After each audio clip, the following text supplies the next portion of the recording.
Look તથા હિમનું.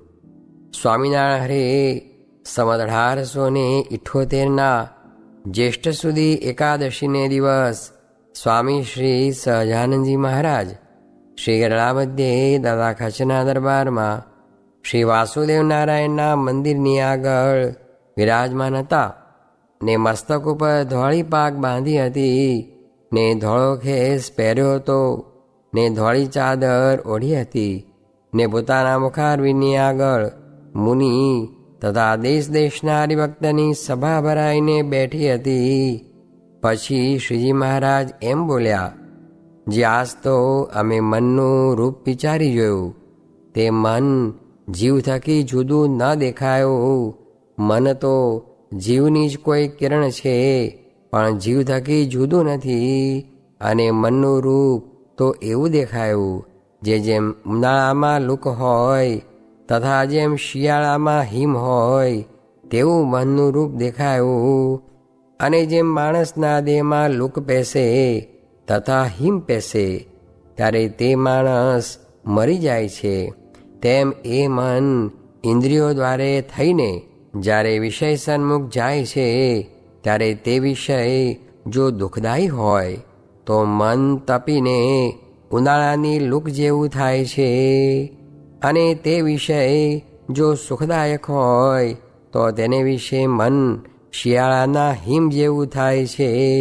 તે જ્યારે દુઃખદાયી વિષયને ભોગવીને લુક સરખું ઊનું થઈને જીવના હૃદયમાં પેસે છે ત્યારે જીવને અતિશય દુખ્યો કરીને કલ્યાણના માર્ગમાંથી પાડી નાખે છે. એ તે લુક લાગીને મરે તેમ જાણવું. અને જ્યારે એ મન સુખદાયી વિષયમાં સુખને ભોગવે ત્યારે ટાઢું હિમ સરખું થઈને જીવના હૃદયમાં પેસે છે અને જીવને સુખ્યો કરીને કલ્યાણના માર્ગથી પાડી નાખે છે. એ તે હિમાલયનો વા આવે ને મરે તેમ જાણવું. માટે જેનું મન ભૂંડા વિષયને દેખીને તપે પણ નહીં અને સારા વિષયને દેખીને ટાઢું પણ થાય નહીં, એવી રીતે જેનું મન અવિકારી રહેતું હોય તેને પરમ ભાગવત સંત જાણવા. અને એવું મન થવું એ કાંઈ થોડી વાત નથી. અને મનનો તો કેવો સ્વભાવ છે, તો જેમ બાળક હોય તે સર્પને, અગ્નિને તથા ઉઘાડી તલવારને ઝાલવા જાય, તે જો ઝાલવા ન દઈએ તો પણ દુઃખી થાય, અને જો ઝાલવા દઈએ તો પણ દુઃખી થાય. તેમ જો મનને વિષય ભોગવવા ન દઈએ તો પણ દુઃખી થાય, ને જો ભોગવવા દઈએ તો પણ વિમુખ થઈને અતિશય દુઃખી થાય. માટે જેનું મન ભગવાનની વિશે આસક્ત થયું છે ને વિષયને યોગે કરીને ટાઢું ઊનું થતું નથી, તેને જ સાધુ જાણવા. ઇતિ વચનામૃતમ. એ રીતે ગરડા મધ્ય પ્રકરણનું 23મું વચનામૃત જે તે થયું. સ્વામિનારાયણ રે સ્વામીએ વાત કરી છે, મોટાને શું કરવાનું તાન છે તે કેમ સમજાય? એ પ્રશ્નનો ઉત્તર કર્યો. તેમાં વર્તારનું 16મું વચનામૃત વંચાવીને બોલ્યા છે, આમાં કહ્યું છે તેમ કરાવવું છે તે શું છે? ભગવાનનું ભજન ને ભગવાનના ભક્તનો સંગ એ બે જ રહસ્ય ને અભિપ્રાય છે. તે લઈને મંડે તો રાજી થતાં ક્યાં વાર છે? માટે રાજી કરવા હોય તેને મંડવું. સ્વામિનારાયણ સ્વામીએ વાત કરી છે, નિત્ય લાખ રૂપિયા લાવે ને સત્સંગનું ઘસાતું બોલતો હોય તો તે મને ન ગમે. ને સૂતો સૂતો ખાય પણ ભગવાનના ભક્તનું સારું બોલતો હોય તો તેની ચાકરી હું કરાવું એવો મારો સ્વભાવ છે. સ્વામિનારાયણ સ્વામીએ વાત કરી છે, વ્યવહારિણીનો સાધુ તે એકબીજાને વ્યવહાર પડ્યાથી સાધુતાની ખબર પડે છે, પણ તે વિના સાધુપણું જણાતું નથી.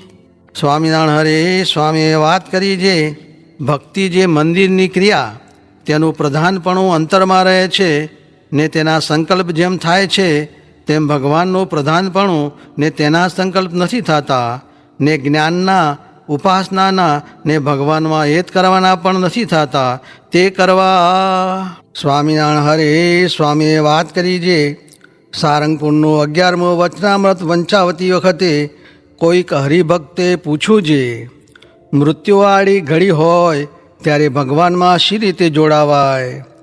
ત્યારે સ્વામી બોલ્યા છે, એને ભગવાનમાં જોડાવાની રુચિ હોય ને દેહનો અંત આવી જાય તો ભગવાનને સાધુ તેની મદદ કરે, રક્ષા કરે. તેથી ભગવાન વિશે જોડાઈ જવાય.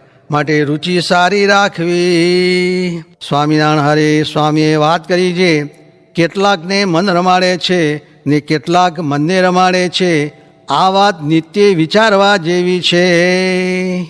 સ્વામિનારાયણ હરે સ્વામીએ વાત કરી છે, ભક્તિએ કરીને મહારાજ રાજી થાય છે ને એની આજ્ઞા છે એટલા સારું કરીએ છીએ, પણ એ સ્થૂળ માર્ગ છે. તેણે કરીને તો મોટા લોકાંતરને પામશે. પછી મોટાના મોટા વૈભવ ને મોટા પાપ.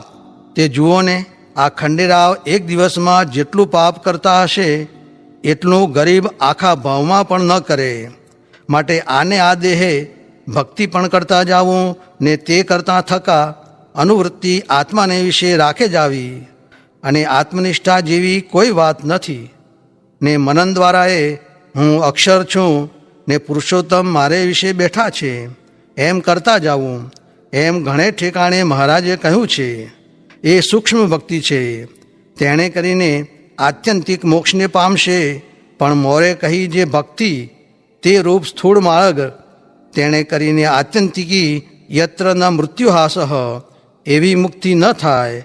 અને એવી ભક્તિ તો 4 માણસ કરે એટલી પોતે એકલો માને કરીને કરે. તે સેવા કરે, પાણા ઉપાડે, રોટલા કરે, એ સર્વે ભક્તિમાં માન મળે છે.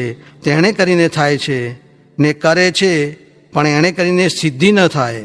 ક્યાં બાળપણાની રમત, ક્યાં પામવો સિદ્ધુનો મત. માટે જે દી તે દી આ વાત કરશે ત્યારે છૂટકો છે. સ્વામિનારાયણ હરે સ્વામીએ વાત કરી છે, સ્વામીને ભોગવવાના જે પદાર્થ તે સેવક ન ભોગવે. તે જ્યારે રામચંદ્રજી ધરતીએ સૂતા ત્યારે ભરતજી એક હાથ ધરતીને ખોદીને સૂવે ને શિવજી પણ ભગવાનને ભોગવવાના પદાર્થ પોતે નથી ભોગવતા.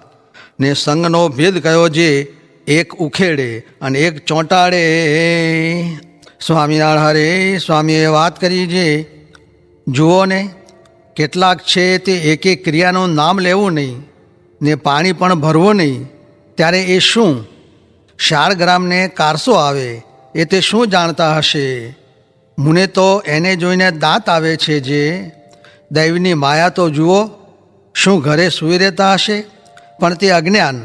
ત્યારે શું ધ્યાન કરે છે? ઊંઘ લે છે. આ અમને તો આમ જોઈએ ત્યાં ભગવાન દેખાય છે. એ પણ મૂકીને આવા સાધુની સેવા કરાવીએ છીએ. તે બેય કરવું છે, પણ મૂર્ખને શું સમજાય? સ્વામિનારાયણ હરે સ્વામીએ વાત કરી છે, આસોવદી આઠમે વાત કરી છે, ભગવાન નથી ભજતા ને બીજા દોડમાં ભળે છે તેને લંબકરણ જેવા કયા ને ભજે છે તેના લક્ષણ કયા છે? હું બલિહારી એ વૈરાગને એ બોલ્યા ને પછી કહ્યું છે, કોઈને હિંમત આવતી હોય તો આ સમો ભગવાન ભજ્યાનો છે. તે કોઈને હિંમત આવતી હોય તો આ સમયે ભગવાન પ્રગટ્યા છે. તે કોઈને હિંમત આવતી હોય તો તે વેળા એવા સાધુ પણ આવ્યા છે. અને કરવાનું પણ એ જ છે. આ તો જીવને ગરજ ક્યાં છે? એમ કહીને હસ્યા. જુઓ ને, લોંઠાએ આ સાધુ માળા ફેરવાવે છે, લોંઠાએ નિયમ પડાવે છે, લોંઠાએ ભગવાન ભજાવે છે. નિકર જીવને કાંઈ કરવું જ નથી, તે કરે જ